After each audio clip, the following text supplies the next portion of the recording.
ఇక ఇప్పుడు చూడండి, ప్లాస్టిక్, భూమిలో ప్లాస్టిక్, నదిలో ప్లాస్టిక్, మన బాడీలో కూడా ప్లాస్టిక్. ఎందుకంటే ఎక్కడ చూసినా ప్లాస్టిక్, ఒకేసారి వాడి పడేసే ప్లాస్టిక్ మొత్తం ఈ భూగోళం అంతా చెత్త కుప్పలాగా మారిపోతుంది. దీనికి అంతటి కారణం ఎవరే అంటే కేవలం మనుషులే.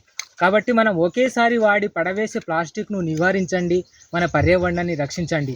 ఇదే విధంగా ప్లాస్టిక్ ఈ విధంగా ఉపయోగిస్తే సముద్రాలు ఉండవు, మొత్తం నదులు ఉండవు, మన స్వచ్ఛమైన తాగే నీరు ఉండదు.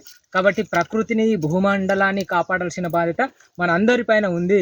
ఇలాంటి వాడి పడేసే ప్లాస్టిక్ను ప్రజలు సంపూర్ణంగా నిర్మూలించండి, ప్రభుత్వాలపైన ఒత్తిడి తీసుకురండి, మన పర్యావరణాన్ని రక్షించండి, పవిత్రమైనటువంటి మంజీర నదిని రక్షించండి.